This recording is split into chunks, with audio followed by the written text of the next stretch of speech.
Yeah.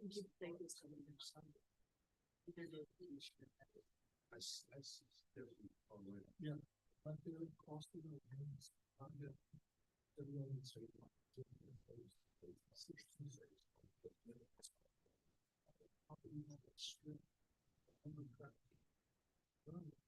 it's not good.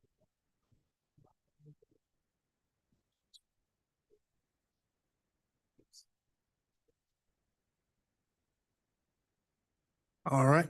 Welcome everyone. Happy New Year. Welcome to the Planning and Zoning Commission meeting tonight. It's January the 2nd. It is now 6:30 and we do have a quorum here tonight. You have myself, Derek Parks, Michael, Vice Chair, Susie, she's here to my left, and we have one new alternate member tonight, which is Shelley Brown, to my right. And he just walked in. We have Kevin, the other Planning and Zoning Commission member here. The consent agenda items tonight, we just have only one, and that's approving the minutes from December the 4th, 2023. Commissioners, y'all have any questions or concerns regarding the minutes for December the 4th?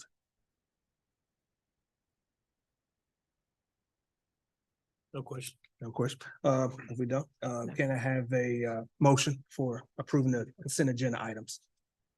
Motion to approve minutes. Consent agenda. I'll second. All in favor? Aye. Aye. Ayes have it. Consent agenda items have been approved. We're moving on to the new business. Number 5, if you have your sheet with you, number 5 is going to be postponed for tonight. So we won't hear number five item, which is the new business item, number 5 on your sheet. So we won't hear that one tonight. It's going to be postponed. That was the request of the Yes. request of the applicant. Yeah, so we're gonna change up the order. So we'll do, instead of number 2 first, we'll do number 5. So you can go ahead and read it out, Oh, you wanna and read that? then I'll go through it. You Okay. can read out the item, yeah. Oh, okay, I'm sorry. I thought it was postponed. All right, so we move in number 5 in the place of number 2 on your sheet there.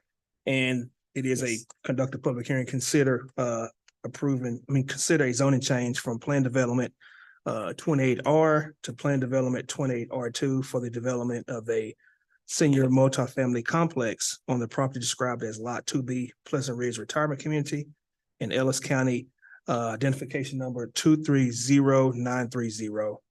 Case number Z as in zebra, C as in cat, 23-45, requested by Ben Talib. Staff.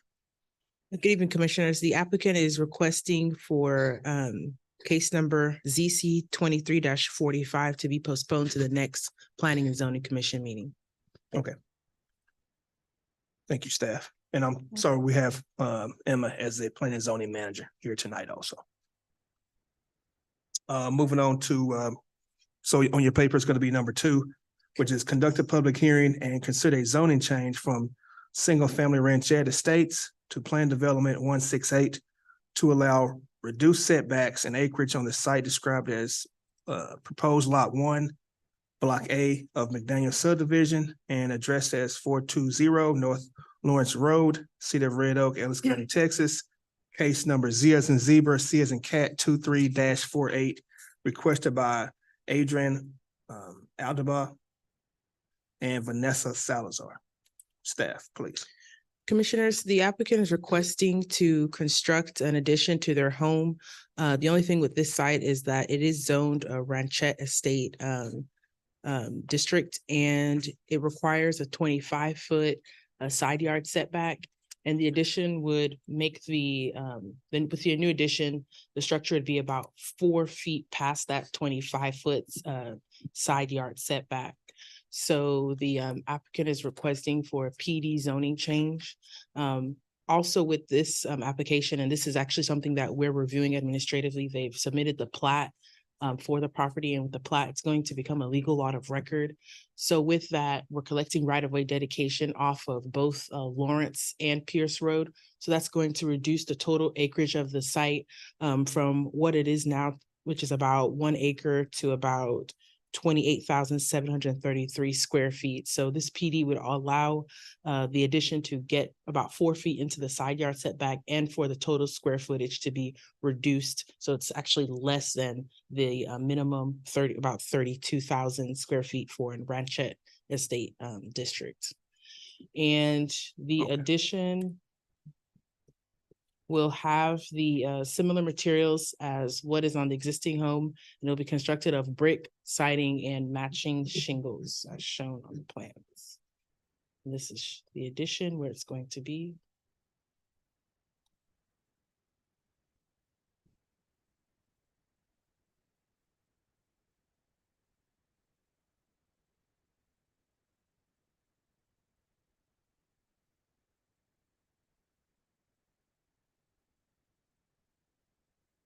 And this is the addition.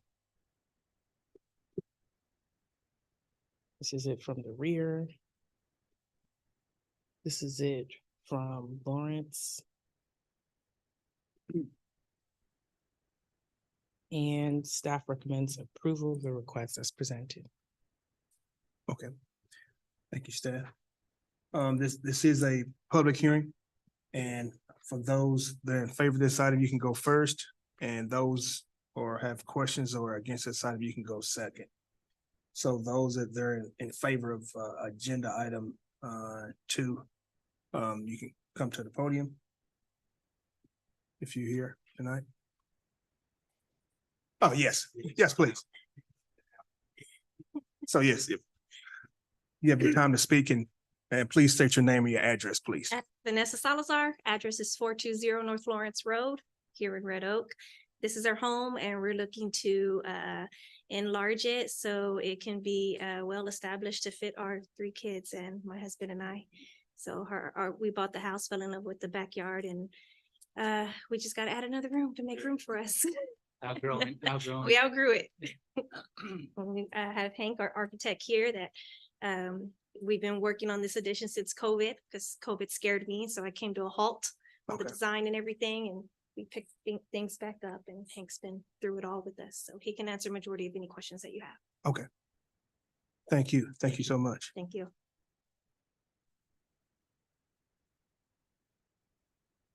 Those maybe to be present may have any questions, you can go second. If not, can I have a motion to close the public hearing, please? So moved. Second. All in favor? Aye. Ayes have it. Public hearing has been closed. Commissioners, I have any questions? We're going to agenda item 2. Applicant is here and also to the architect.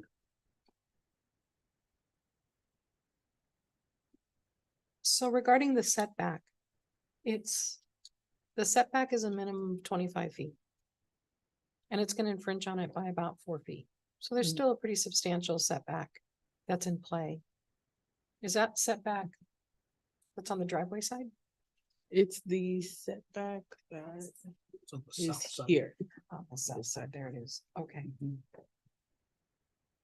And it still meets fire safety codes because fire safety requires a minimum of 10 feet separation between 2 buildings. So it really over exceeds it still. Okay. Okay, I'm good. Mhm. Thank you. Commissioners, any other questions or concerns? If not, can I have a motion, please, for agenda item 2? I make a motion to approve the agenda item number two here as presented. I second. All in favor? Aye. Aye. Aye. Ayes have it. Agenda item 2 has been approved. Moving along to agenda item 3, which is a conduct a public hearing and consider a zoning change from plan development 18R to plan development 18R2 for the addition of accessory structures and a daycare use on the site described as Lot 1, Block 1 of the Oaks Fellowship Addition and described as 777 South Interstate 35, City of Red Oak, Ellis County. Case number Z as in zebra, C as in cat, 23-47, requested by Oaks Church. Staff, please.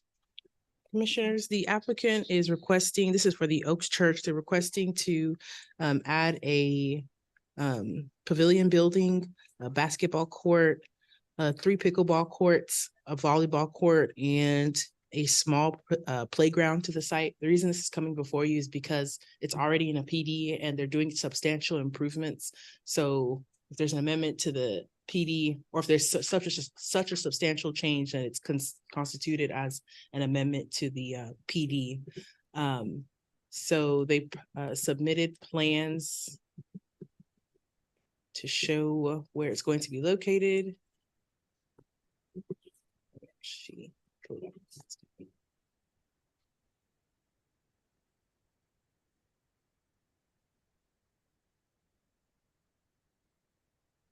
going to be in this area here. So they submitted the site plan, and they also submitted the landscape plan showing where all the proposed trees and shrubbery are going to be installed, along with the sidewalks that are going to be installed.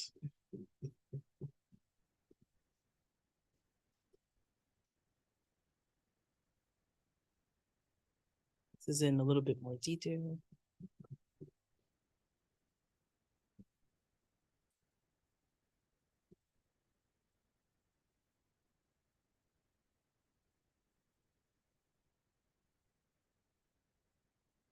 And this is the elevations of these are the elevations of the pavilion that they'll be adding. And it has a similar architectural style to the existing church building. This is the existing church building, and this is the pavilion where there'll be restrooms inside. And just a place for people to relax. They're also proposing a commercial daycare that will be located within the church, and it's going to be open to the public, so it's not restricted. If it was restricted to the church, we would need to include this in the zoning change, because it'd be considered an accessory use to the church, but it's going to be a commercial daycare. And there's already going to be a drop-off area that will be located in front of the commercial daycare area.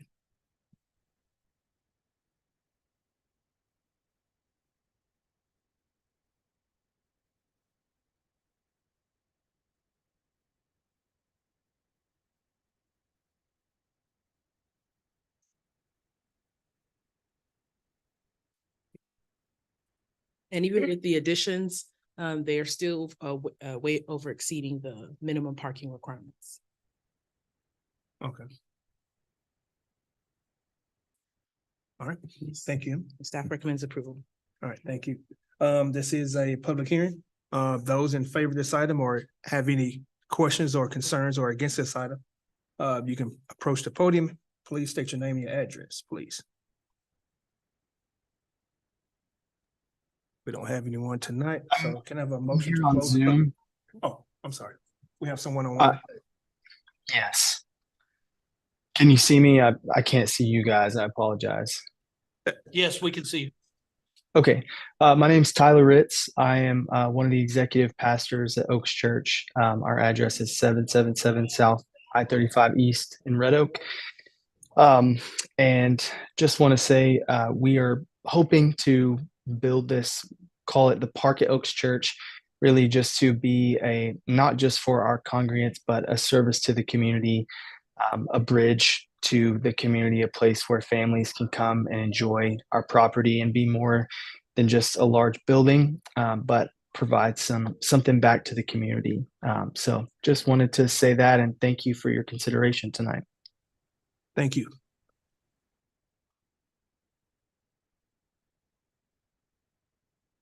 Do we have anyone else? Our principal Can I on have the a motion to close project. the public hearing, please. So move. All in favor? Aye. Public hearing has been closed. Commissioners, that have any questions or concern? We're going to agenda item number 3.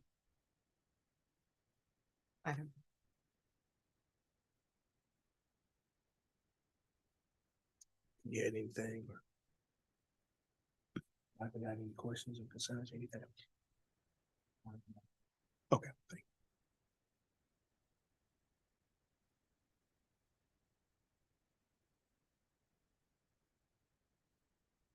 you. I was just looking at the pavilion. Okay. Can you go up to the elevations on the pavilion itself?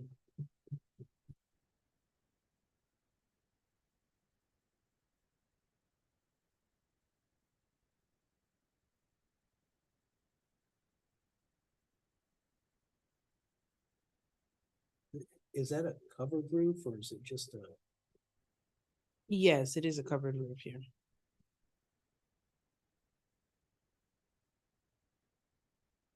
So it's used, it's aluminum siding and then the hardy plank siding. Is staff okay with that? Yes, because it architecturally it matches the exterior of the church building. The design.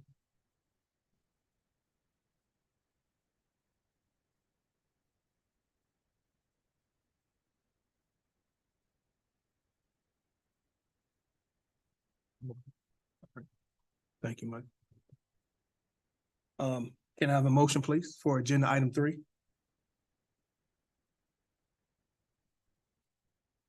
I move to approve agenda item 3 as presented.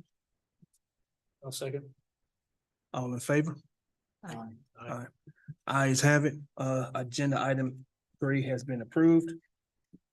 Moving along to agenda item number 4, which is conduct a public hearing and consider zoning change from C1 to plan development 167 to allow for reduced parking and landscaping due to text dot right-of-way taking and change in allowed uses on the site described as Lot 2R, Block E of Red Oak Estates and addressed as 273 East Ovilla Road, City of Red Oak, Ellis County, Texas, case number Z as in zebra, C as in cat, 23-46, requested by James Moon. Our staff, please. Commissioners, the applicant is requesting a PD for this site. It's currently zoned commercial District 1. And Texas Department of Transportation has taken the north part of their site for the expansion of Avila Road. So they're not able to, even prior to the TxDOT right-of-way taking, they weren't capable of meeting the landscaping requirements. So the taking further inhibited the provided landscaping. And for the parking, there'll be one parking space short. But the uses of the site will be for restaurant and office uses. So even though they lost about 12 parking spaces, it's still going to suffice with just one parking space short for the restaurant and office space uses. And here's the site, and it shows the breakdown of the square footages for the proposed suite. Okay. They'll also be installing shrubbery and trees along the property frontage on Ovilla and Bluebird Lane, and they'll be entering a license maintenance agreement with the city because that landscaping that they are installing is in the city right of way. So it'll just give them permission to install it and to maintain it. So it's in an effort to come as close as possible to meeting the city's landscaping requirements. Okay. And staff recommends approval. All right. Thank you, Emma. This is a public hearing. Those that are in favor of this item, please come to the podium and please state your name and your address. Those who have questions or against this item, you all can go second. How you doing, sir? Very good. Thank you, Commissioners. My name is James Moon, 233 Garden Valley Lane, Red Oak, Texas. I am the applicant. I'm also the attorney for the owner and the tenant. As y'all probably know, this is the Cancun's restaurant building right there on Avila Road. As you can see, as to what Emma said, traditionally or originally, Cancun's occupied the whole front portion of the building and Texas Health Resources occupied the back. Those leases have run out. And so since COVID, there's obviously a reduced need for the restaurant. And so we have reconfigured the building to provide, as Emma indicated, for office in the front and the rear, which reduces significantly the parking requirements. And then because of the taking by TxDOT on the front, 13 parking spaces to compensate for that by doing the additional landscaping that's been indicated in this landscape plan. I can answer any questions the commissioners might have for that, but we'd ask that you'd approve it, please. Yes, sir. Thank you. Okay, any questions? Oh, no, not at this time. Thank you, sir. Anyone else that want to speak on this item? If not, can I have a motion to close the public hearing, please? So moved. I'll second. All in favor? Aye. Aye. All right, public hearing has been closed. Commissioners, have any questions or concerns? I don't have any questions.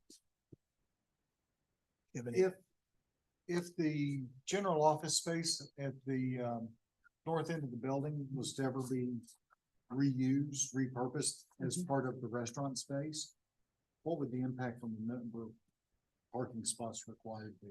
So they're gonna be limited to these square footages, so they can shift them around, they can combine the office space, but it'll generally be as the applicant has laid out Okay. with so it's the fixed. office space. Okay. Yes, Okay, so piggybacking off of that.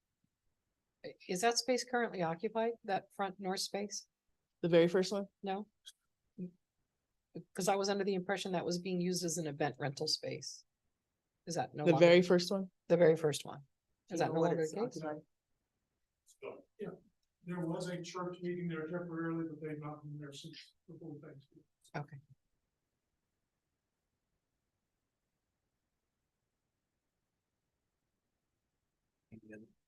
Any other questions? No more questions. All right, can I have a motion for agenda item 4, please? I move to accept as presented. I'll second. All in favor? Aye. Aye. Ayes have it. Agenda item 4 has been approved.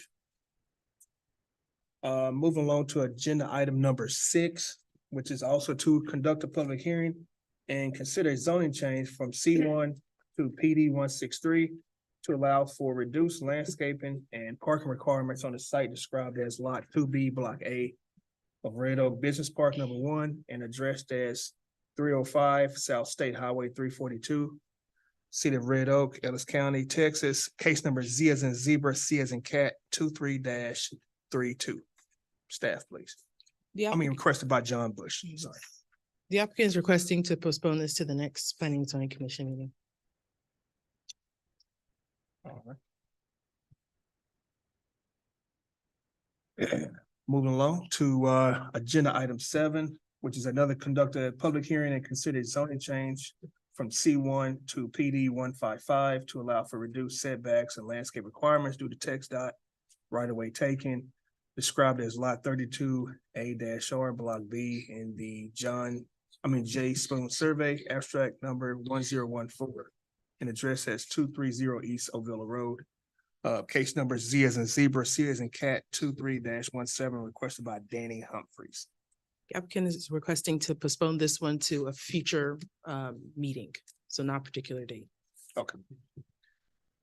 All right. Next agenda item is number 8, which is discuss the chapters of 7 through 10 of Strong Towns, a bottom-up revolution to rebuild American prosperity. I was thinking Shelley could lead us in this. Yeah. Right time. It's our last 4 chapters. Yes, last 4 chapters, we've been reading that book for a while. Should decide to go ahead and just complete it. That's fine.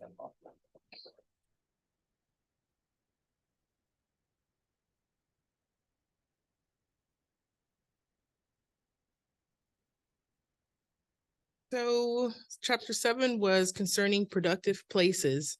And one of the author's main points was wealth creation and how our financial liabilities must decrease so that our wealth must increase.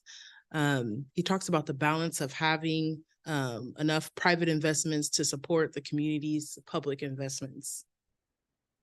Did y'all have any interesting comments or notice anything interesting about that?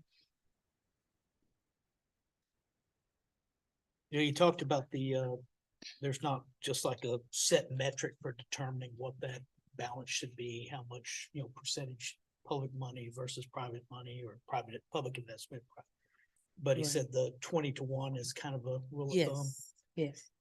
But then he also went into talking about that you can't just consider the direct investment. You also have to consider all the common areas of common usage for Right. other, parts of the city Right, and talked about that rule being, at a 40-1.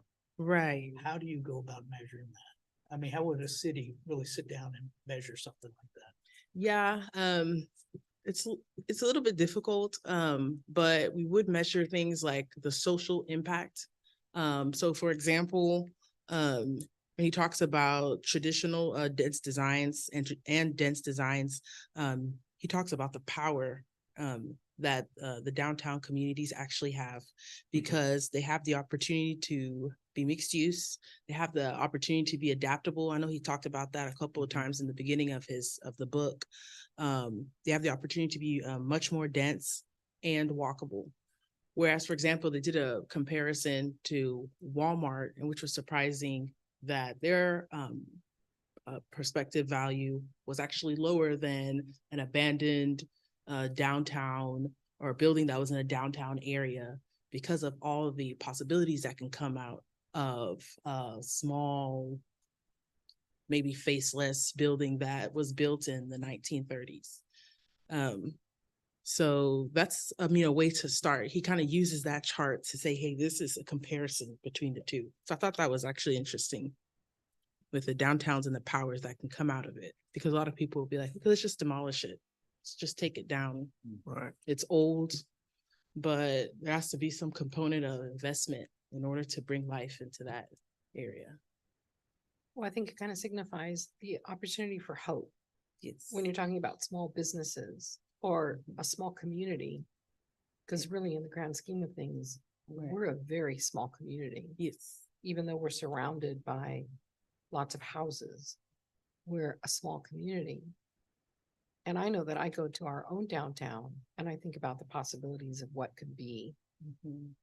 if there was investment, not just by the city, but by others Yes. that would kind of restore that to something that looks like it was from before, but has the opportunity to blossom, for the community and be a place to invite your neighbors. You're gonna go down for a coffee or pick up, something from the bakery or Right. something like that, which I think we miss. Yeah, they also give an example in the book about how, for example, a private developer who doesn't reside in the town will probably not, patronize a local attorney and not use the dry cleaners and probably won't attend a local church or Right. give to the local charity organization. So it goes beyond the finance aspect, but also the social aspect that can be contributed for these small downtown developments that are old, but maybe are in need of some sort of investment or improvement to the site. Yeah, that makes sense. Like I said, if the local guys, if you don't have it, if the local people don't have it privately, it's going to have to come from the outside. And Right. like you said, they don't. Yeah. Most people are like, hey, what's my return on my investment? Pretty much, is it Yes. to tear it down or rebuild or whatnot. So My wife and I spend a lot of time talking about downtown Red Oak. And she has this vision of what it could be, which is great and wonderful. But from a practical standpoint, it is off the beaten path. Yes. There's not you've got to want to go there. right. You There's not- just don't there's not an go inviting there reason. by accident. It's not on a main thoroughfare. A destination. And, I don't know that we've reached that mass that you could put in, a coffee shop down there Mhm. that enough people would be attracted to. Partially because we are so mobile. There's not enough houses within walking distance to make downtown attractive. But, and he I talks mean, about, there's one neighborhood behind it to the west. Otherwise, you've got to go over practically the other side of the high school to walk in. So that's not really practical. Plus you have to cross 342. So there's a lot of drawbacks to developing that. I foresee the new development down on the old golf course, the Dairy Farm Golf Course, attracting a lot more people because you can go and you can park and you can go do that. It's easily accessible. You know, I would love to see downtown energized, but I don't know how. I think what he mentioned in there was not only the walkability, obviously the walkability, he talked about that being the glue. That, you know, you needed to have it set up where it's walkable, but you have to have a draw. There's gotta There's be gotta be a reason something to go. draw. Yeah. Because you're not going there, it's not like, you know, you look at a little place like Granbury. You've got a town square, you've got a lot of buildings on the adjacent blocks that people will go and they'll park and they'll go explore. It's just, Yeah. we. It's not a bill that they will come. You know, they really need to be coming in the first place to justify building. Because anybody who invests in restoring one of those buildings, which is not an inexpensive choice. The likelihood of them making a success, especially if it's a coffee shop, restaurant, something like that. Or even, you know, the little gift shops that, you know, seem to populate those downtown areas so much. They rely on people driving through. And just as much as I'd love to see it, I don't think we've got all the pieces to make that happen. Yeah, it takes different components to kind of draw people. Some businesses already have a large following, so they can decide to locate in a downtown area. But the city can, according to the book, what he wrote, the cities can do different things to kind of incentivize smaller business owners to locating, for example. He gave an example, I believe in chapter 9, where instead of having the property owner install fire sprinklers, then they can say, okay, over this amount of time, you can put in money in an escrow account. And that money will be used to install the sprinklers, but let's just get you started. So there's different methods that the local government can take. For example, instituting an overlay district, because if there's not any, like, for example, parking or landscaping requirements, it makes it difficult that every time someone wants to come in, they'll have to do like some sort of change or go, you know, before the Planning and Zoning Commission and City Council. But if there's already some sort of like a master plan to say, hey, this is the vision, then it may help or make it easier for someone local to locate in the downtown. I'm a huge proponent of the overlay district for downtown. Your wife and I share that vision I think it's totally doable.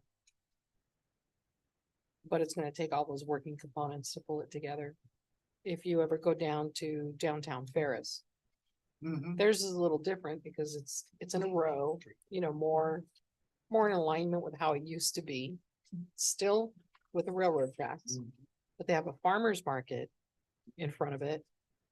And then they have a great Chinese food place. A great Chinese food place, Oh, okay. which draws us to go drive to Ferris to go get Chinese food. Consequently, we then went into the little shop next door, which has little tchotchkes for Christmas and housewares and such. And we went in there. It pains me not to spend that money in Red Oak. Have you ever been through Paris when they're having food trucks over at the pavilion? I've driven Large crowds. around it, large crowds. Very And large crowds. Those are the I was kinds of surprised things. when I drove through there and they did. Yeah. And those are the kinds of things that I look at and I go, there's no reason we couldn't do that. But Ferris, Ferris enjoys 342 running right through the middle of it. Yes. You know, a lot of people I know stop there and eat at those little restaurants on their way home Yes. because it's convenient. They come down 45, they hit 342 to come over here and they stop there. Yes. And he also talks about maintenance. and how the government should be tactical in where they put their funds in for maintenance. For example, they should probably put in maintenance in areas that are high value. And high value meaning a downtown area or a place that has the perspective to become a high value development rather than maybe a suburb that was built 10 or 15 years ago, because when it comes to value per an acre, the downtown area may yield higher funds. Something like investing in parking areas down Yes, to improve the parking. yeah. And then as he mentioned, says that would actually give property owners confidence to and also invest in their own properties. But if they lines, see, Parking, landscaping. correct. But if they see that it's dilapidated, there's not really much kind of encouragement to improve their site. I noticed driving through there the other day, that little building that was in the wedge there Mhm. is being torn down, Mm-hmm. which in our views, good, because it was an eyesore. Yeah, I don't know what's gonna happen with that space, but I know that 2 years ago, when Kim was on planning and zoning, between there and that next building, somebody was gonna build one of those small Mixed retail use. on the first Mhm, floor, mhm, apartments on the second floor, Mhm. but it was having to be shoehorned in. Maybe Yeah. he's acquired the extra property and can expand it a little bit. I don't know what the plan is. Something like that would draw someone. Mm-hmm. Right. Because with the downtown area, as he mentioned, they're adaptable. So it's not restricted to only retail. You can have a part of it to be residential. So that'll give you both your daytime population, well, mainly your nighttime population. So when everyone leaves, you'll still have people patronizing the businesses there. So yeah, but with that one, they're gonna have to come in before the Planning and Zoning Commission and City Council for that wedge that's getting demolished. And then hopefully we'll get something good on that corner. Which corner y'all talking about? I'm sorry. It's in the downtown. Little corner, you come, you. What's you It's know, a yellow- I don't know. do you know the any street yellow home? names. I've lived here Okay. 20 It's years. Me too. Yeah, it's on Street Main names. Street in downtown. Uh-huh. It's that yellow home that really kind of overhangs into the city's right of way. Yes, yeah, Okay. that's getting down. And it was kind of like the whole building is Yes. just kind Oh, of skewed to one Waller? side. Yeah. Oh, that- water? Yeah. Oh, yeah, The main and doors water. sinking in the front and, Okay, I know what you. yeah, Yes, really sad. But yeah, it was it's not attractive. Yes. Some nice grass there. yeah. So yeah, hopefully we'll get something good, but it'll definitely come before y'all to get approval. Then he also talks about little bets, and throughout the book, he's continually mentioning these iterations and incrementalism and taking a step and not just in the dark, running full blown, taking it small at a time. So he lists 4 steps. Number 1 is to observe where people in the neighborhood are struggling in their daily routine. For example, if you can go out and see how someone goes from their home to the grocery store. If you notice they're walking through 3 feet or 36 inches tall or high grass, there's no sidewalk. How do they do it with their stroller? It's those kinds of things that, okay, now we've identified the issue. Number 2 is identify next the smallest thing that can be done. Number 3 is do it. And number 4 is repeat it. So, Repeat it. repeat it, Oh, yes. repeat. So just repeat it. So that's that kind of incremental, find out what works and then do what works You're right. and then continue doing it. So he calls them little bets that you take to improve the area. He also brings up tactical urbanism, which is a type of planning method where it's a little bit radical in that it's not the method that may be used is not been proven or there's not much literature on it, but it's maybe some citizens who have gotten together and said, okay, we're going to create a solution over this issue. So it can be literally creating a community garden in the middle of a neighborhood where it's like a patch of grass that no one uses. So they really just do things that don't necessarily have to go through the books of, okay, now you have to go through the planning zoning commission. Now you have to go through city council. They're really driven by the citizens, which is what he calls and what is tactical urbanism. And I think that goes hand in hand with the next part, filling in the gaps. Correct. Yes. I mean, because you're talking about trying out these little things that may be a little different, something you're not used to seeing. Mm. Like that little spot there, who knows what could be put there? Right. Being creative with it and using, using some of these ideas. Yes. Just trying it out, see if it works. If it works, great. If not, what did it really cost? It didn't cost the city a lot of money. It didn't Right. cost the individual a lot of money. Yeah, and then he gave an example of how he was actually talking to a local here that works in the city of Duncanville, where he mentioned that everything starts off from tents. And then he mentioned like the food trucks and all of the temporary businesses that Mhm. eventually, if they gain enough following, can become a permanent business in a building. So it goes back to that kind of incremental approach and taking it one step at a time. But it also goes back to the city providing that kind of space to allow that growth.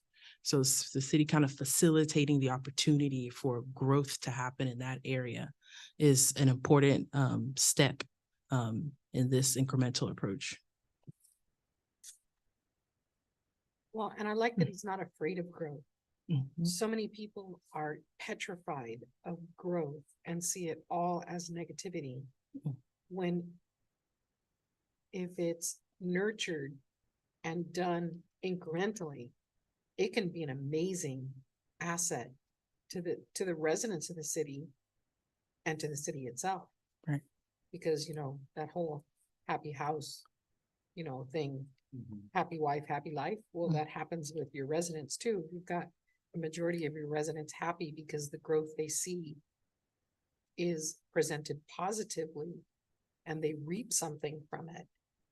Then the population overall is more inclined to see what the city does as a good thing, Mhm. as opposed to why are you bringing all these people here? Right, right. Yeah, like I said, it's a mindset. Now these communities, you have a lot of renters also, too, so, Mm-hmm. I'm not saying all renters do this, but most time they there because they can find somewhere to stay and they kind of in the house and, go to the job and come back and that's pretty much it. I have quite a few neighbors, that's all they do. Well, they're not invested No, they're not. because at the end of the day, it's not theirs. It's not presented to them as theirs. So they take no investment of ownership because they don't own it. And they view that as a very transient. It's just, we're just gonna be here until Yeah, blah, blah, till they raise the rent, till they yada, yada, whatever it is that their excuse is. right. But, there's a lot of apartments that are going up, not just here, but in the state. Because people perceive that they cannot afford to buy a Mhm. home. So they live a much more transient life than they would have just 20 years ago, just 10 years ago, really, just Right. 10 years ago. That's why that mindset of doing incremental, very carefully nurtured growth is so important in my opinion, because it changes over time the mindset of the people that are staying. Yeah. Well, I know I've read a number of articles of late, plus I've talked to my children who are in their 20s. And they look at the housing market and they pretty much figure they're gonna be transients their whole life. Yes, it's so They're not sad. gonna enjoy the advantages that we did, Mhm. buying our homes. Not that, when you figure inflation and everything else in, but a lot of things have changed. Yes. Yeah, it's gonna be interesting. The master plan that you guys showed us, gave us copies of last year. I Mhm. guess. Yes. The surveys of the population. Have we gone back and looked at those to see what people are looking for? And So, what do they want from the city other than good streets, good firemen, good policemen? yeah, so actually that was part of the beginning of the comprehensive plan, where there was Charette's meeting and, the people who did partake in it. A couple things I can remember, not having the comprehensive plan right in front of me, is that they wanted a lot of sit down, quality restaurants, sidewalks. They wanted a place where they could eat, play and live, in Red Oak. I know those are some of the major, things besides, of course, the facilities and the infrastructure. But in terms of uses, they wanted more quality. That was what was expressed. They did see that when I believe they performed the SWOT, which is like your strengths, weaknesses, opportunities, and then the threats. And they did acknowledge, a lot of citizens acknowledge that we do have a really good park system, but there's some areas where it could be improved. But I'd have to pull it up, to get No, that's exactly. Yeah, it's a massive document. Mhm. I went through part of it. But that would be interesting, and I would be curious too, if when they did the surveys, if they broke it out, renters versus homeowners. And find out what, differences there are Yeah. and what they're looking for. So now, these large institutional investors are doing these build to rent communities, which that hasn't been around that long. Yeah. Right, so they building a whole neighborhood of those rental homes, Hundreds. of- hundreds. And Hundreds. Cedar Hill has one right there. I think that's on Beltline. It's huge. There's one off of, there's one very not far from here on the way to, Ruston Cattle. On the way to Ruston Cattle, on one of the frontage roads, there is a rent to own housing development. There's easily 500 homes there, Right. easily. So when an economy changes, is like I said, that your opinions in this book in the city, it's like Kevin is saying, it's changing so quick. Yeah. From year to year. Like my daughter, you talking about buying a home, she's just staring at me like, what I'm gonna do that for? well, when. How am I gonna do that? Yeah, how I'm gonna do that? House on That's the big thing. How- House- gonna do that. Lots, $300,000, they're going out now. Yeah. And, Yeah, it's just a lot of stuff. For example, my job, we hired 2 young guys. I mean, those guys didn't work out and they let those guys go within a month. So I'm thinking, how is that young guy gonna really think about jobs? He's not gonna either he's gonna try to get on the job and make the most money as he can, but it's gonna make him really see how transient he is. Sure. We have quite a few guys on my job. They just, they stay with each other, they stay in apartments. They from out of state. There's no buy-in in Dallas. It's like, hey, I'm just here for a job and I might stay in Dallas, I might not. So And they'll all go to the next job for $1 an hour. yeah, difference. $1 an hour difference and they're gone. Sometimes less. Yeah, sometimes Yeah, less. Sometimes Literally, less. they do. Yes. My brother that's why he got out of his business, is he got tired of trying to staff it. Yeah, I've heard that, Jim. So this next generation is just, they think different. Yeah. Well, Absolutely. I have to, I work in HR and that's something that we've seen over the last 10 years is just the mentality of employees is very different. And that in turn Yeah, it is. plays right into everything else. Well, my kids used to tease me about my work ethic. Of course, they grew into my work ethic. They're the Yes. same way, and they course. complain all the time about the people around them. How they don't do this and they don't do that, and it's all about, well, I've got my 40 hours in, Yeah, and they check out. and they That's- check and out they on check out. Friday, they're sitting at their desk, but they're not doing anything. They've already done it. They've Yeah, done their part. And it's very frustrating, especially my oldest daughter. And, she complains about that all the time. She doesn't complain about the job, she complains about the people she works with. Yes, who are not doing their Who are job. not working. Yeah, she's doing their job and her job. And a lot, and she's an attorney and, people check out, she's got to answer the phone Yeah, because there's nobody to do it. And she's like, that's amazing. It is. It's a sign of old. okay, what's next? So for the place oriented, chapter 9 of the place oriented government, it talks about the differences between if a private government is, or not private government, private company is not functioning well, or maybe not meeting their demands. The next course of action is Cut personnel. correct. But in local governments, that doesn't happen. So where it suffers is the quality of services and infrastructure and timeliness that's provided. So do y'all remember some of the recommendations that he gave instead of, that can be similar, kind of related to a private company cutting personnel? And instead of us taking a hit on the quality of services provided to citizens, you remember some of the recommendations that he gave, which could kind of be like cutting down on some of the programs? That's what he said, was to cut the programs, Yes, cutting programs instead of people. correct. And kind of, reducing that. So that's something that can be taken from the private sector that governments can use to kind of help save funds and save themselves. Problem with that is when you start cutting programs, that's when people start squealing. Start what? That's when people start to squeal. Mm.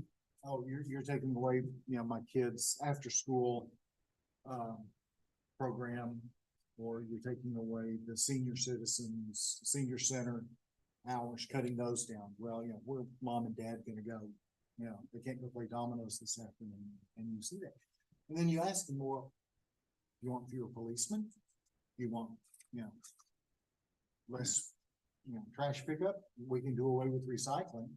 We can do this, we can do that. And they don't want to make those hard decisions. They don't Yeah. wanna, Yeah, they're tough decisions to make. Most definitely. And he also talks about how a lot of local governments are designed. For example, you have the Parks Department, you have engineering, you have planning, you have public works, and they're in these, he calls them silos. Mhm. So you'll have the director, and then it just kind of funnels down to, okay, this is the objective, this is what you have to do, rather than taking more of a flat approach where the teams from parks, public works, planning and engineering, you have these collaborative teams. So first of all, they're more accountable and they're more collaborative. They work together as opposed to just do this and you're kind of just working in this tunnel vision instead of, okay, this is the master plan, and working together and say, how are we going to do it? How are we going to do it together while we're talking with parks, you're talking with planning, you're talking with everybody across the board. Mhm. Thought that was interesting. Well, and lots of those departments can overlap, which would actually save efforts on teams when you have something that the Department of Public Works and the Parks Department are both doing, but they don't know that they're both doing. Mhm. And yet when they're speaking to each other, you can actually reduce and improve the workflow because there's communication going on, Right. which is everybody lacks in communication. Yeah. There is no perfect communication. I mean, do you see cities doing that, what you're talking about? I mean, collaborating, from team to team or silo? How do you see some of the I see cities? that more in private organizations where they'll hire like a project manager. And as he mentioned, they'll typically want a non-technical expert to be the project manager because everyone will be like, okay, well, my expertise matters more.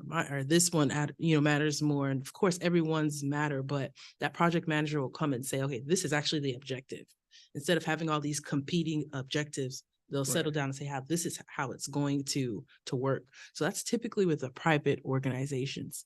Something that is close is like the development review committee meetings where they'll come in, an applicant will come in, and then all the departments will kind of give a take and say, okay, this is our recommendation here, this is our recommendation there. Right. I did when I was attending a conference in Corpus Christi for the American Planning Association for Texas. a planning consultant gave an idea when, an example of when she was working for a local government and they wanted to put in this huge master park into the area. So the plans, they've already had the DRC meeting, and the plans were almost 100% complete. But one day when she was walking around doing a survey of the property, she actually stopped with talked with one of the maintenance workers, and they're like, "Hey, there's I forgot how wide it was, 50-foot or 15-foot utility easement that runs diagonal straight across, across this property." So she's like, "Oh, okay, well, that's great to know." Yeah. So and that's what he also goes into this a little bit about kind of elevating the work of maintenance workers because it's so important. And he gives problem 1, problem 2, and problem 3. And if, for example, problem 3, if it's something that's a mundane task, it's got to be done. And it has been done correctly for the past 70 years. But if there was to be one mishap, it would be a catastrophic failure and effect on the local government. So those I guess tasks are really important and need to be acknowledged. She also goes into that a little bit towards the end of chapter 9 about how maintenance workers should be acknowledged, and their work shouldn't be put off as kind of this mundane, irrelevant task or job. Yeah, I think that thing, it has to come from the top down. When you start doing that, like me and some other guys, we speak to the security guards and people that cleans up the restrooms. I go out my way and speak to those individuals because I know that's hard work and nobody really doesn't want to do it. But some people just look at people like that, like, okay, Right. clean the bathroom. So, Yeah. maintenance guy, I know a guy that's a maintenance for a city. He's out there in the heat. He's out there on the weekends, clean up these parks and stuff. And I just never thought about that stuff till he told me what he was doing. Those trash, those, when they have those soccer games, that trash is so heavy, it's ridiculous. There's just so much trash in those. You're like, who's going to lift 15 cans of, this is an older guy. So I'm thinking like, how are you doing it? Right. And he smiles and he loves it. So he's been there like 10, 15 years. So That's great. My ex-brother-in-law was, I don't know what he would call himself, but he was the water department, the dog catcher, the streets. I mean, he ran everything. And not just ran it, it's 20 degrees outside. He's down in the hole fixing the water mains. Right. I mean, he's doing all of it. And everything in that city, he knew how to fix. He knew where all the problems were. And when he left, it took like 4 people to replace him. wow. Those are the most valuable people. But for years, I taught at the college level, and I always tried to integrate some type of team projects. And most of the people, I taught in a program for older students, not, your 17 to 20-year-olds. And I had people who were engineers, I had people who were secretaries, salespeople, assembly line workers, you name it, across the whole gamut. And it was always amazing how they came up with solutions to the problems presented because they all saw it from a different perspective. Yeah. And that's what you're talking about. You get into that silo mentality. Not in my backyard. We don't do it that way here. And they don't listen to that. It's always been done this way. The better ideas are out. Right. If you just would stop and listen and work together as a team. Right. And that's a great point that he brought up. Right. He also talked about confirmation bias and actually I wanted to touch on what you said about the information, the negative knowledge and how we kind of process information, and the not in my back, the NIMBY kind of group, not in my backyard. And he gave an example of when he was at a city council meeting, a neighbor was complaining about trash, and they Did he even like talk to the neighbors? yeah, but the city council went ahead and spent all this time adopting the fines, regulations, but such simple. It only, like he gave an example, only takes maybe a neighborhood or HOA or maybe 5 people from the group to just say, hey, what's the problem? Even someone can even volunteer and say, okay, I'll help. A teenager can say, I will help you, or you don't know what kind of health issue or something that they may be having. So sometimes these issues can be tackled. It doesn't have to get to a certain high level to be solved.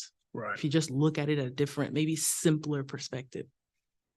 It pretty much goes back to what Susan was saying, is communication, Right. It's communication. you know, now. We have a person in our own neighborhood whose grass was getting really tall, and we have an HOA, but we have no fines. We have no, I did inform them they need to change that as of January 1st, 2024. But they have no fines. There's no, they never put any, the developer never put any consequences in play for the homeowners for not just keeping your home looking, you know, your grass trimmed. Nobody's gonna measure it. Just keep it trimmed, try to keep it green, et cetera, et cetera. And we have one resident who is having some health challenges. And someone said to me at a breakfast, do you know what's going on? And I said, you know, I know that they have some medical issues. Maybe one of us needs to reach out. Well, this last weekend, their grass got mowed. And they were wondering who mowed it. Mm. And, That happens. and none of us answered them. There's older families and the grass gets a little tall and then one day it's just done. But that's the kind of community you want to have, Sure. is that it doesn't really matter who it is. It's just clearly, if it was being taken care of before and it's not now, what's up? And, Okay. you know, you don't need to spill your guts to us, but clearly you need some support from those that are surrounding you, Community. Yeah. basically. And if that kind of mentality can be fostered into an entire city Yeah. as a just as a general rule, because I know that that is like, you know, ludicrous to think that there would be 100% of people that would do that. But if as a general rule, we could foster that, that would be amazing. And we talked about this a little bit at the beginning, but master plans.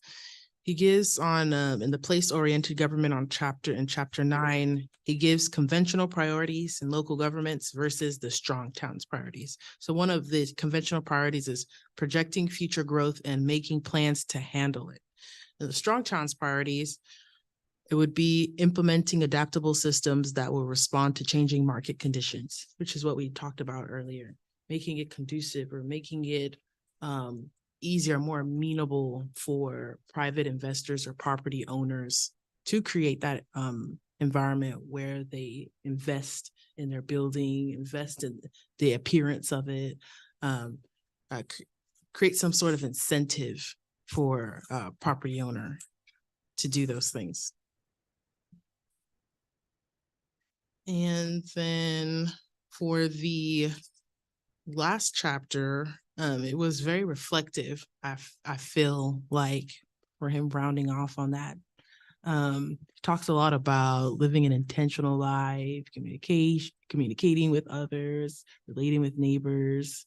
How do y'all feel about some of the perspectives he brought on? Because it looks like he's 5th or 6th generation. That's too Mafra- touchy-feely for me. Okay. Jerk around. Yeah. It was, yeah.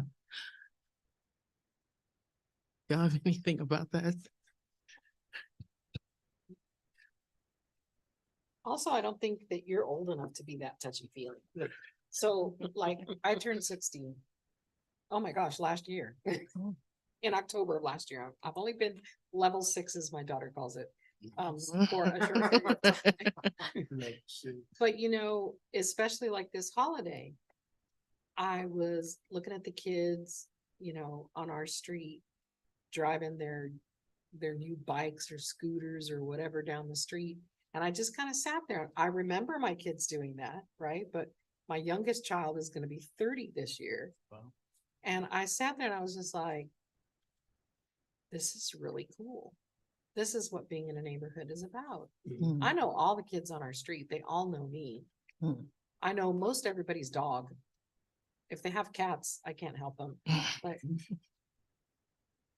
meaning that I try to intentionally get to know people as well as I can with, you know, as much as people will allow me to. And quite honestly, as much as I'll tolerate, because not everybody's meant for everybody else. Right. And you know, if I see your kid down the street acting like a buffoon, I'm gonna shoot you a message on Messenger and say, hey, I just wanted to let you know. You're gonna do whatever you're gonna do. But so-and-so was doing this and acting, you know, You sound just like my mom. sad. God, it's just sad. But I try to be really careful and I try not to be negative about it. It's just kind of like, some of these parents are young and maybe you're distracted for just a moment, but I know that that's not how you're raising your kid. And for the with the exception of one person in our neighborhood, I have been greeted with thank you so much. And not that any kid is doing anything so stupid that it, you know, requires any kind of beating. It's just that I know what it was like, you know, as a young mom, your head is on a swivel and you don't catch everything. And sometimes nowadays, I think you need to catch more than we used to. Just for the kids' safety. Mhm. Some things they don't come back from. Yeah. I totally agree with. Yeah, you mentioned, you know, a life with intent, living with intent. And it goes back to the transit. I think a lot of people just go through life in transit and they're not thinking that far ahead. They're not thinking community. I grew up in two fairly decent sized towns and you might not know everybody, but you recognize everybody. I mean, I remember the night that I ran off in the bar ditch, thought I was the only one who knew except the guy from 2 towns over that pulled me out, and mom and dad 2 days later says, "Now, what happened the other night? Exactly. How'd you find out?" Exactly. You know? But, I think we don't, I think part of it, you know, my wife Kim has lived here since she was like 6th grade. And she knows, I can't go anywhere with her without running into people she knows. Mhm. And that's part of the community. Well, I lived in Glen Heights for 20 years. And, you know, we came to Red Oak to go to Walmart and Burger King and whatever, you know, but we had no connection to Red Oak. And I'm behind the curve with all that she's done and all the people she knows. I think that's part of what has impacted our community so much is that we are so transient. Mhm. I agree. We live in the suburbs, we go somewhere else to work. There's no, you know, growing up, I knew the guy that ran the hardware store, the furniture store, the pharmacy, you know, and it was just, that was how life was in Kingsville and in Brown. Here, I know practically nobody. And I've lived here over 20 years, if you count Glen Heights, which is a suburb of Red Oak. Tell them that. Don't tell them that. Hey, I live there, you know. Yeah. Yeah, so you also gave an example of his daughter Chloe, where she goes to kindergarten with her friend, but apparently they've been neighbors the whole time. But for whatever reason, they never knew each other. They never. So that was surprising that when he mentioned that that was their neighbor. Yeah. So that just goes to show that it can make an impact of reaching out and having that community lifestyle. Well, I hired a contractor and found out later, as I was going through some paperwork, that his son had been arrested for being in my backyard. Never knew it. But I was reading the apology letter he sent me. I'm like, oh my gosh, Yeah. you know? The owners of Gravy here in Red Oak. We went to the rival high schools Oh, yeah. in California. Oh, In wow. California. In California. Wow. Wow. So when I saw them, I was like, because they have a sign up there. Their mother used to own a cookie shop in the town I grew up in, Alhambra, which is Mhm. just a small little pocket outside of Los Angeles, outside of East Los Angeles, Sure. actually. And they had a cookie shop in our town. Hmm.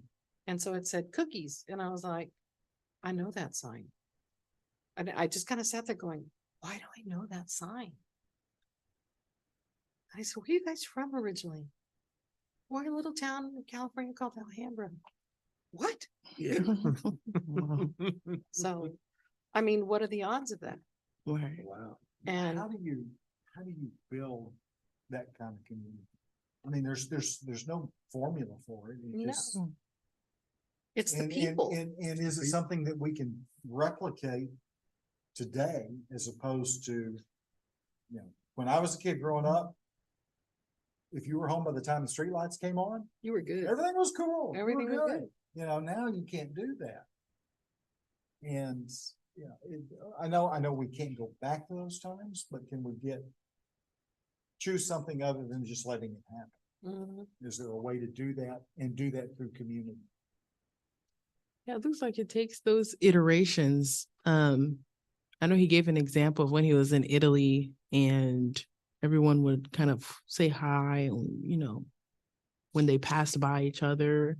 But what lends to that is that people walked. People weren't in their cars. So that's a huge transition as to where a lot of communities are in America. So with walking, you're going to have more communication with them. And that's also similar in other countries in Africa as well. People know each other much more. They talk, they know their children, they know their aunts, nephews, they know a lot about them. But it kind of really, your environment would really dictate, you know, how you communicate with them. So he talks about things like, for example, having requirements instead of having use requirements, you have design requirements. You have the building up closer to the street. You have a requirement for a percentage of the facade to be a large display window. You have lights on the building. You're required to have a minimum 6-foot wide sidewalk with trees. So those are kind of, I guess, points to really help create a community.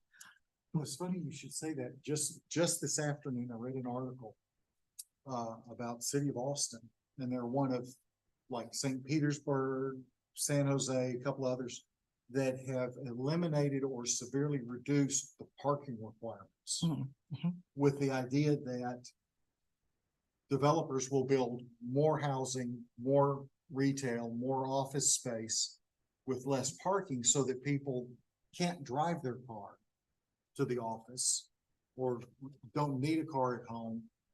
And they will walk more places. I don't see it quite working that way, but especially in, you know, Texas. But I thought that was interesting. It's along what you're saying, you know, trying to create that by creating a master plan or Creating, these rules and policies. regs. To make it to where you have to walk. Yeah. But if you're gonna do that, you've gotta have better mass transportation. Mhm. Mhm. We're not getting any better at that. Or some Yes. mass transportation. Yes. Something. Something, Is there something- Yeah. a Uh, trolley. So yeah, it takes different components really Yeah. to create that You community. just can't say, well, you know, I did away with parking, so everybody has to walk now. Right. Not everybody wants to live in downtown Austin. Well, that's a little bit more extreme, but something else that some communities or even some jobs are doing is that they will give an incentive or they'll pay employees to not drive to work and not yeah. park. So what people will start doing is they'll I'm not thinking of a word. Drive together. Carpool. Carpool. Yes. Yeah. So they'll Vanpooling, carpool. carpooling. Yes. Gosh, 30 years ago, my cousin worked for American Express and they paid all of her mass transit. She lived in Coppell, worked downtown. They paid for her bus fares, her not subway, train fares, bus So fares around. That's really smart. You know, to encourage them to do that because at her level, that meant they didn't have to buy a parking space. somewhere. Yeah. They probably saved a bunch of money. Multiply that over 100 employees, I'm sure it was. And that may be what ends up happening in some place like Austin, or a lot of those businesses downtown that can't afford to park their people move to the suburbs. And now you got a bunch of, see-throughs with nobody leasing them. Yeah. And what do you do with those? In Richardson, across from the Eisman Center, they've built an additional train station, and that train station is literally right next door to an enormous brand new apartment complex. There, I can't even begin to tell you, there's 4 stories and there's 2 buildings across from each other. Mhm. And I thought, when we drove past that, I mean, it's really tastefully done. Mhm. It's a lot of people. Really tastefully done. And I thought, look how smart that is. These people can come straight downstairs and get on the train and go to wherever it is that they need to go. Problem is, once you get on that train, where are you gonna go? Yes. Does that train take you where you need to go in a lot of cases? And in a lot of cases, no. Yeah, And that's part of the problem. I've only known like 4 people in 30 years of living in the Metroplex that use public transportation. Yeah. And one was my cousin, one was the guy that worked for Neiman Marcus, a buyer for Neiman Marcus, lived in Irving, took the Tex Rail, whatever it's called, downtown. And it was like 3 blocks from the train station to Neiman's. And if it was raining, he'd take the bus, otherwise he always walked, and there were a couple others. I looked at using it to go to Carrollton. It was a 2-hour commute. Yeah. If I didn't miss anything, if I missed one connection, it turned into almost 3 hours. Yeah. That's not practical. I'm No. not gonna give up 6 hours of my life every day No, it to has go to be back and forth to work convenient. when I can drive it in less than 2. Exactly. It has to be convenient. Yeah. That's part of the issue. And people say you don't have mass transit in Texas. Yeah, like some folks I knew from New York.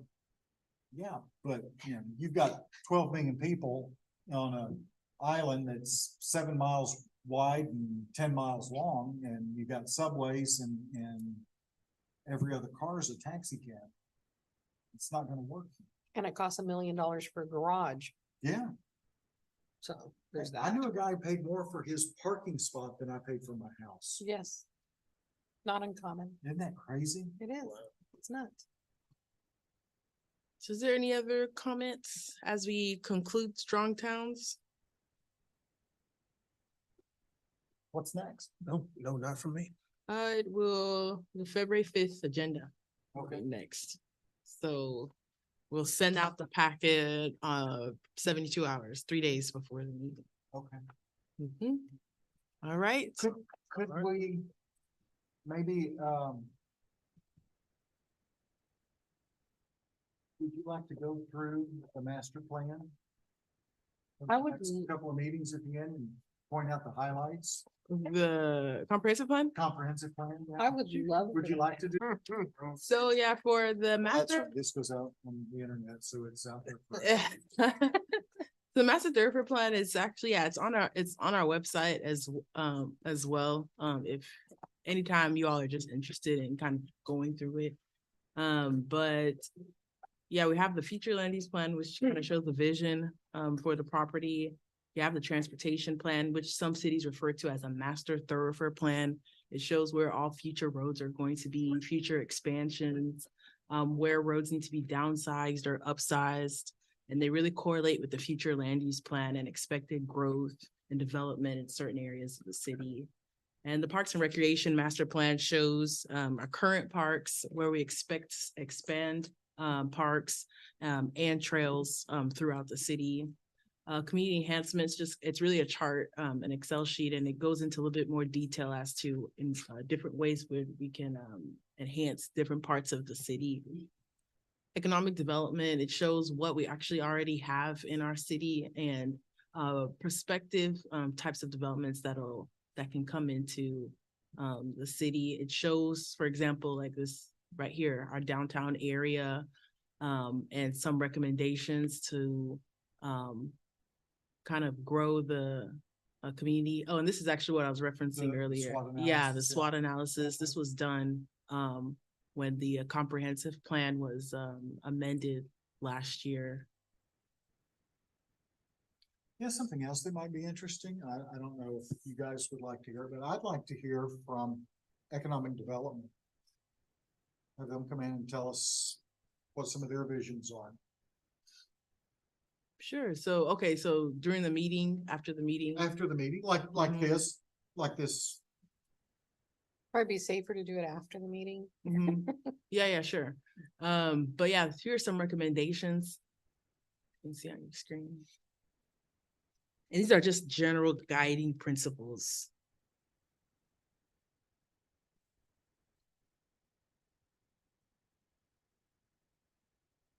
All right, anything else, you? Can I have a motion to adjourn, please? Move that we adjourn. All in favor? Aye. All right, ayes have it. We are adjourned. Emma, Thank do you, think everyone. he's back? Thank you. Huh? Do you think he's back?